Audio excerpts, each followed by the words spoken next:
Good afternoon and welcome to another LinkedIn live stream with your friends here at Avid. My name is Nathan Hill. I'm joined by the incredible Kevin Peters, and a founder of Avid, and he is going to walk us through some details about the platform, but really he's here to answer any questions that you have about what really is Avid.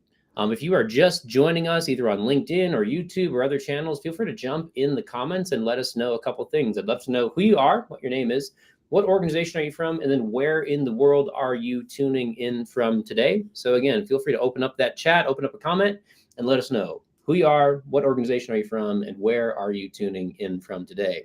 As you do that, I'm going to throw it to Kevin to introduce himself, to tell us who are you, where are you from, where are you zooming in from today, Kevin? So as Nathan alluded, I'm Chief Technology Officer of Avid. I'm coming to you live from Frisco, Texas. Decided to work from home today because why not? And so what else we got to do on that one? I mean, I think you summarize it. Perfect. Yeah. Well, we're glad to have you to be able to help us explore what Avid is today and answer any questions. And we'll throw a challenge out to viewers today to ask all their deepest questions that they have about the platform, but specifically about data and fundraising data, to see what can't Avid do. The more time I've spent in the platform, that's the question I feel like is maybe more pertinent. Like, what can't it actually help with? Because there's quite a lot of power. I would like to go on record to say that when the idea of saying what can't it do was pitched live with no practice and no preloaded questions, I was like, sure, what can go wrong? Nothing could go wrong. It's going to be great. My name is Nathan Hill. I oversee all things trading related here at Avid. Kevin and myself and a couple of us as well, Stephen Boudreau, Eric Tamales, we're just coming off of a long stint at AFP Icon this week. It feels like a week that has never ended, because last week ended and then we all hopped on a plane and went to Seattle, and then been connecting with fundraisers for days on end. And as tired as we are, it's also invigorating and really exciting to see what's going on across the nonprofit sector. Kevin, do you have any highlights from your time at Icon, or you're at CLA the other day as well? Yeah, I was at CLA as well. Icon, I got to tell you, I was overwhelmed by the scale. I mean, I've been to a lot of nonprofits. This was my first time at Icon. And the fact that I got a little lightheaded by the time I got to the top of the area, just given how many stories tall this place was, the thousands of attendees. Mm-hmm. But I was also pretty impressed as we were walking around looking at some of the different technology partners out there, the breadth of nonprofit technology that is now starting to exist, that is embracing kind of the new opportunities, the new abilities, is better than I think it's ever been. I mean, I think there's the right direction being taken by a lot of unique companies out there. It's neat. Yeah, I agree with that. I just saw a post from someone today who was reflecting the same sort of idea. Like, sometimes it feels like fundraising is slowly moving along and slowly taking steps into the future, but it feels like, this past year in particular, there's just like some really big leaps that are being taken on the software side, the technology side, and which should trickle down into strategies and execution and ultimately fundraising and revenue growth too.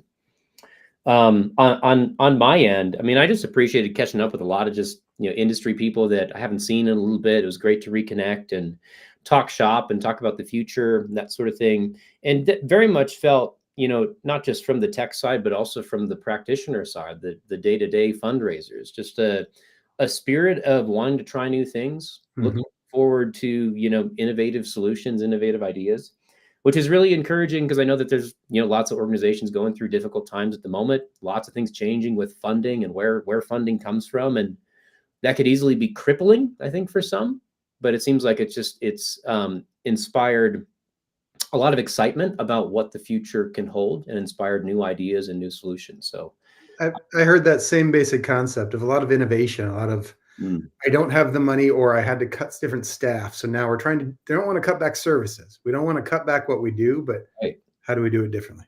right. Same thing with fundraising. Well, I think that's a good segue to jump into a little bit of Avid and what the platform is about, because it's very different. It's not a tool to go replace your CRM. It's not a tool to go like slide one out, slide Avid in place. It's not just bigger and better than something in the past. It's genuinely new, genuinely different. And Kevin, I'd love for you to walk us through a bit of what is Avid, what's some of the power, what's some of the features that are in it, and what can it do for your fundraising? Sure. Go ahead and share my screen here and get going with it. There we go. There we are. Take it away, my friend. At a high level, the goal with Avid is to sit on top of all of the other tools that exist in our ecosystem. I'm a firm believer that there's not one metric that matters the most. There's 100 metrics that nonprofits need to care about to run their day to day. There's just a handful that matter today. And so, with that premise in mind, the first step that we do with Avid is connect to all the different disparate sources that exist out there. We're going to find ways to tie into the email platforms, the CRMs, the advertising, email capture, donation forms, and then basically you name it, we want to get it. Because once we have all of that data, we're able to stitch together what I'd call the golden record. We now know not only here's Nathan, all his contact information, we know about his wife and what she enjoys doing, the giving history, easy enough from a CRM, but then activities. What emails do they open? What emails don't they open? What events have they gone to? What web pages did they visit? Because if you can get all of that in one place, we can then say, based on all of that, here's the top 5 things you should know today.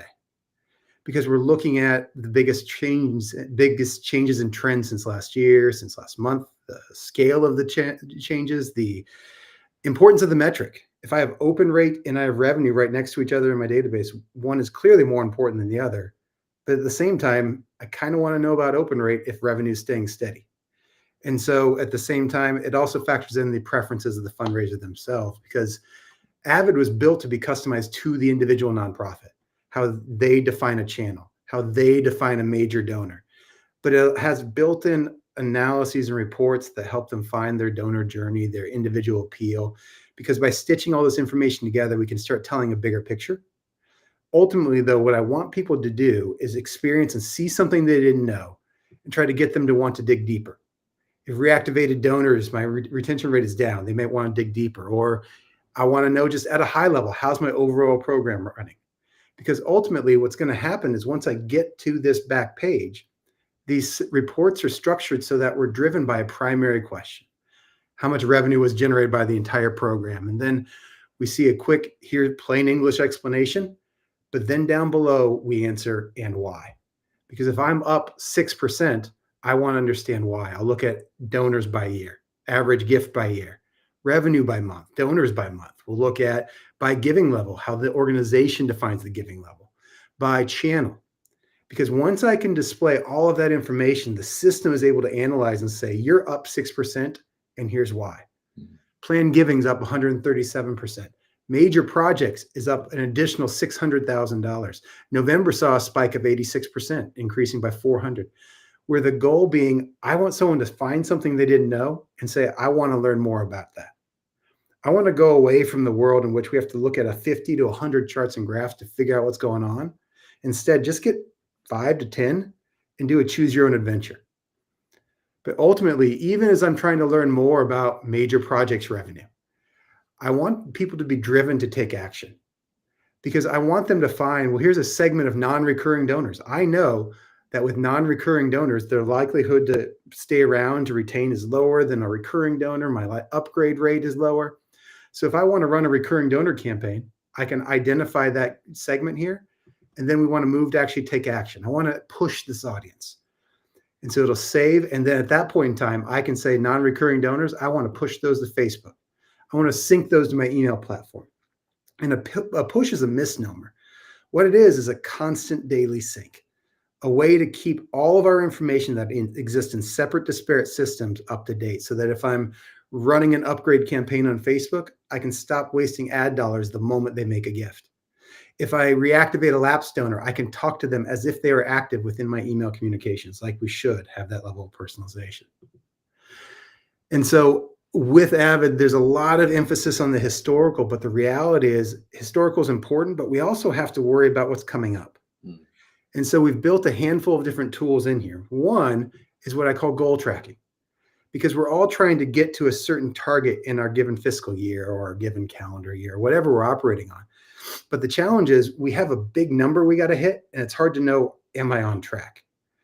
And so we've built the ability to do a quick set goal so that instead of, if I have to raise, call it $1.2 million, hopefully my number of zeros is right there, and I want to acquire 2,000 new donors, and maybe I'm hoping for 10,000 gifts, it's going to look at every metric for every month to identify when should this revenue come in by looking over our past 3 historicals, so that when I'm actually monitoring and maintaining by channel, by giving level, by even at a whole overall organization, by portfolio, I can look at this and say, am I hitting my numbers? Am I missing? Am I going at the overall pace for all the important metrics that I know matter most to me?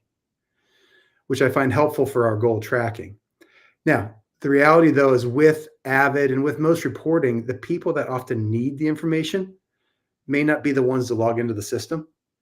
And when we got that feedback, it made total sense that we need a way to get the data not only in, but out in a usable way that does what Avid is meant to do, which is tell a story.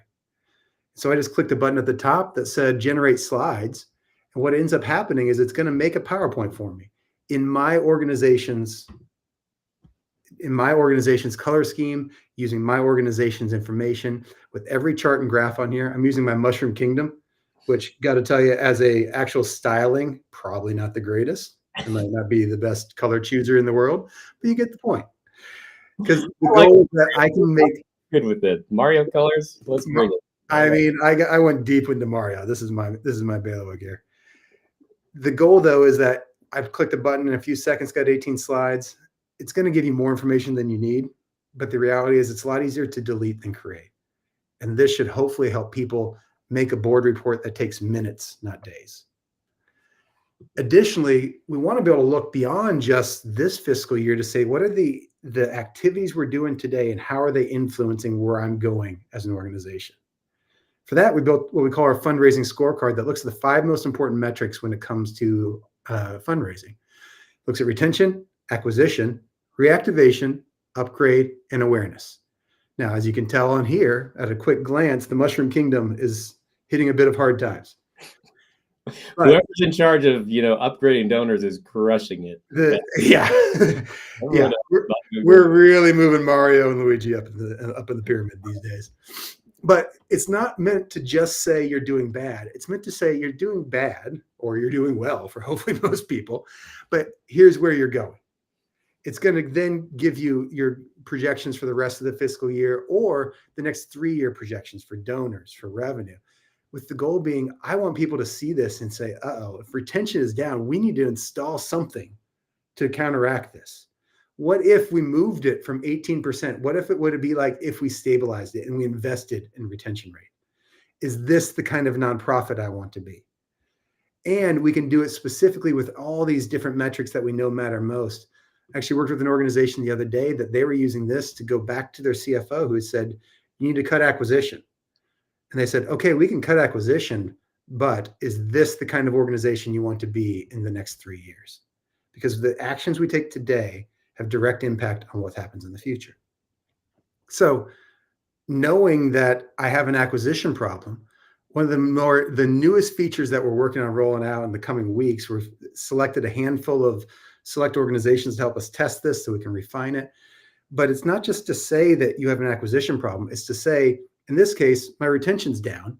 It's specifically second year, so it's recommending my anniversary appeal. A 1-year anniversary that says something's happened. We're calling this playbooks. But the reality is, because we have all of our data in one location, we should be able to craft our campaigns, craft our messaging, and get much better granularity with our targeting, with our segmentation. So in this case, let's say it's an anniversary appeal. So this will be my new donor anniversary appeal. I'm going to want a start date coming up probably around June is when we'll launch it. Now, the way this works is it effectively is asking us to generate a strategy brief. Give me a little bit of information. What have you done over the past year? What are upcoming challenges over the next year? More than that, what's at risk if we don't do this? I can start, I call it a draft, with AI to help me start this. So it's going to secure funding. What it ends up doing is it looks at your website. It has enough information about you. It looks at your past communications so that it can help give ideas for what to do with you, the ability to tweak it. Then it's going to say, okay, now this strategy involves multiple things. There's emails, there's landing pages, donation pages. If I didn't want to have a landing page, I can turn that off. But once you've identified what we're making, then the next step is to craft that central narrative. Usually whenever I've done copywriting, what I've found is that if I can write that main asset, the donation page, the landing page, that everything either flows to or comes from, the rest falls into place pretty easily. And so it's going to allow me to very quickly make a new donation page drafted based on how I like to write. It analyzes the tone I've used. It knows what my mission is. It knows my value proposition, why donors give. And so it's drafted one. Once it does the one, it can make the rest, all based on this one donation page. So it's making individual emails, landing pages, surveys, with the goal being of all of this, I can look, it's going to say it's targeted. Here's your subject line. Here's my sender. Based on who I am as an organization, click here to take the survey. I drafted the survey, so I know where it's going to live. But I can even target these things. I can point this towards my active donors. And then it's going to help me align the reason those people give. So it's not a donor persona in terms of Susie Homemaker that likes cats. It's, I know they've given to these kind of appeals. I know they have filled out these kind of email acquisition forms. So I understand what motivates them, and then incorporate that to my draft. But even if this isn't the right tone, we have the ability to regenerate this based on additional guidance. I can say, do it this way, but differently. I can say, do it this way, but incorporate these new behavioral psychology concepts. I want you to introduce authority bias. And what does that mean? Availability bias. So we actually get to train our AI to think differently about it, or writing frameworks. I found this very helpful. That do this, but write it in a different format. Make the donor as a hero. Start, grab, inspire, validate, engage. These different frameworks that go along with it. Now, once we're approved, we then have the ability of, I want to actually launch it out there. The goal with Avid is not just to make the content, but to deploy it out there so that my individual systems are able to then take and make them in there. So I would hit next. At that point in time, I want to send it to my MailChimp account. If I don't want to send it to a MailChimp account, I can send it to my Google Doc. And it steps through the process so that by the time I get finished, all of my systems will have drafts of the email with the content in there, with the audience connected to it, my Facebook ad that has the audience, the lookalike model set up and tracked correctly. I'm trying to remove a lot of the laborious work that comes from the day-to-day efforts around fundraising, so that these fundraisers can focus on what they do best, the strategy, knowing their audience and knowing their message better than others, and not, did I set up my email correctly? Is my link tracked right? So that once you answer all these questions, it's going to take care of the rest for you. Incredible. And Kevin, I was just chatting with someone yesterday, showing him a little bit of this, and he was so excited to see this piece of it in particular, because he's kind of a one-person shop, big expectations of where he's trying to go to grow the program, and the best use of his time is focused on developing relationships with like mid and major donors. But all this other stuff is essential, and that's going to take so much of his time away from relationship building. But if it's done for you in the background, it lets you focus your time on the most important things. So I think a lot of people will be really, really excited about that part of the tool. I hope so. We're excited about what it can do, and really my vision for this is that if we can move from e-blast, that we send the same thing to everybody, to highly segmented based on what the donor cares about, it's going to increase engagement, it's going to increase response rate. But the challenge today is just the amount of work that takes is overwhelming for most people. Yeah. So we need to find a way to make things easier, and that's what AI, that's what automation should do for us. Well, it's incredible. If you're watching, you got thoughts, you got questions, you want to ask something about the platform, either what it can do, or maybe dive into a specific data question you've been wondering in your own organization, feel free to go drop that in the comments. We'll keep an eye on those for a little bit here and get you some answers. I do want to give some shout outs here. We do have some folks that are excited about Mushroom Kingdom and how much they're crushing their fundraising. Good friend Quinton's calling out Mario, who we're going to assume is like the major gift officer for Mushroom Kingdom, because he is crushing it on upgrades. So thanks, Quinton, for joining. Thanks for jumping in. Again, if you got thoughts, you got questions, feel free to drop them into the comments and we'll get answers for you. The other thing that I'll put up here as well, I've kind of flashed it on the screen a couple of times, is that if you want to dive deeper, if you want to take a look at the platform in depth and get some deeper dive questions for how it would work inside of your tech stack, inside of your organization, we'd love to set up some time to actually walk through with you what the platform looks like and how it applies in your situation. Again, something that we've been finding is that Avid doesn't it's not replacing a tool that you have. We're not trying to go push out your CRM. In fact, really what we're trying to do with this tool is make everything work together and make everything actually talk, usually for the first time. Talking back to AFP Icon, I mean, we definitely heard some stories there just about people that are thinking about a CRM migration. I really want this tool that this CRM has, and my current one doesn't have it, but it's going to be a headache to move from one to the other. Avid can sit in the middle of that to allow you to get the best tool for the job and still make everything work. So something to consider as you're thinking about the Avid platform. Go ahead. I mean, that actually goes to it's one of the philosophies I've had over the years, is that I'm a firm believer in that constellation model. You want to pick the best tool to do the job for your organization. The same CRM is not right for everybody. The same email platform is not right to everybody. And usually what we find is if a tool tries to do too many things, it doesn't do any of those things well. So my goal is, can we use the best of the breed of tools out there? Can we take the best the for-profit market makes for us and make it work for us? I love that model, and I think it has served many organizations well who have adopted it, and this just empowers you to do it even more so.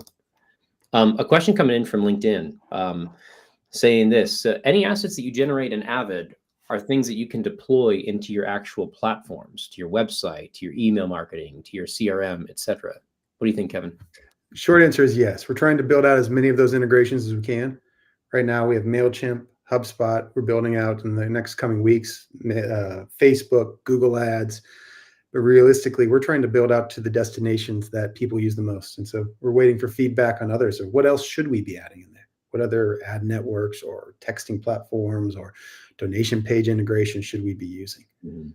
Again, it goes back to the whole concept where we want to take the hard work that involves the setup process, the quality control, the tracking, and just make it simple, make it work so that everybody's just fits together. Yeah. Incredible. Well, I will give you a shout out too, Kevin, as and share for the audience here today, as Kevin's walking us through this playbooks tool, even as recently as last week, in like 3 minutes flat. Had an entire Mother's Day campaign written, ready to go. You've got emails set up in MailChimp. You've got ads actually pushed over to Facebook, ready to go. You just hit the deploy button. So this is transformational, especially for those where it takes days to weeks, maybe sometimes months to get a campaign out the door because of just the sheer volume of creative that has to be put together and reviewed and approved and then set up and configured. This again, it lets you focus more of your time on the right stuff. So it truly is fundraising done for you. Again, if you got any further questions, feel free to drop them in the comments. We'll get you some answers. But Kevin, before we wrap up, any parting words for our viewers today? Any words of encouragement as they're thinking about how they can continue to work on building more efficiencies into their program and into their fundraising? One thing I took away from when we were at Icon, and somebody I was talking to at CLA yesterday, is continue to try the new things. There's a lot out there. There's a lot of different things. We know some things may not last, but at the same time, the people embracing the new technologies, the new ideas, the unique ways of approaching the problems we've been trying to solve for years are the ones who are starting to differentiate and jump ahead when resources get cut, when donors, the economy hits a snag. So keep at it. There is a silver lining on the outside of this. Well, thank you so much, Kevin. Thanks for your words of encouragement. Thanks for walking us through the platform and answering some questions today. Again, if you want to get a full demo of the Avid platform and see how it would apply for you in your work, in your organization, feel free to go to Avid. avidai.com/demo, or you can go ahead and scan that QR code on your screen, and you can book some time with us to dive even a little bit deeper. So thank you all for your time today. Thanks for joining us, and we'll see you next time.